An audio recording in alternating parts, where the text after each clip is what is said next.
मुझे नहीं लगता उसमें कोई ऐसी बात होनी चाहिए। राज्यसभा में एकजुट होकर बिल्कुल चुनाव होगा, हाईकमांड तय करे।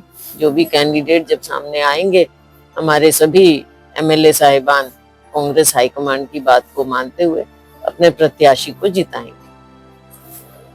चीजें होती हैं, देखो अब उसको तो मैं यहाँ उसका इतना ज्यादा क्या खुलासा करूं।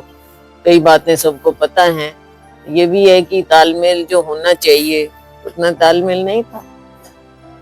जग जाहिर बातें हैं, जो जग जाहिर है वो आप भी जानते हो, अब सारी मैं कहूँ भी कैसे।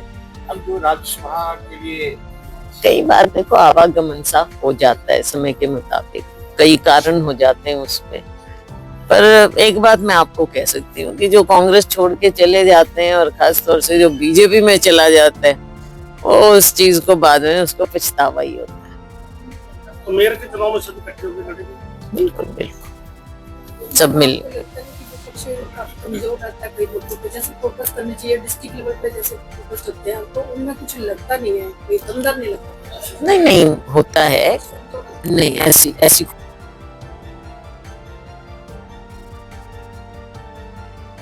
आप लोगों के माध्यम से, मीडिया के माध्यम से हमने लोगों को जागरूक करना होता है इन मुद्दों के बारे।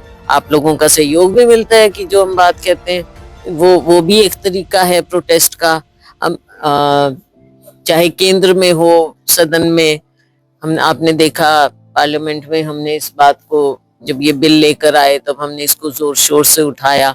पार्लियामेंट के बाहर भी सभी एमपी साहिबान ने हमारे शीर्ष नेतृत्व के साथ उनके अगुवाई में हमने प्रोटेस्ट भी किया और जमीन पर भी किया। यहाँ पे प्रेस कॉन्फ्रेंसेस भी हुई। अब आगे 1-1.5 महीना पूरा काम चलेगा इसमें। जो गुटबाजी है वो देखने को मिलती है। देखो गुटबाजी एक चीज होती है, गुटबाजी एक चीज है। पार्टी के अंदर तरह तरह की बातें होती हैं और ये हर संगठन में होती है। भाजपा में क्या है नहीं जो अपने आप को बड़ा अनुशासित पार्टी कहते हैं। आप अपने देख लें, अम्बाले में ही देख लें। हाँ, मंत्री, मुख्यमंत्री, पूर्व विधायक, मेयर और सब देख लो, सब जगह है। तो और अब हमारी समिति भी बनी है कांग्रेस पार्टी की, कि कई चीजें होती हैं, कई जेन्युइन है, कोई नहीं है, लेकिन सबको पहला प्रयास पार्टी में ये होता है कि सब लोग मिलकर चलें।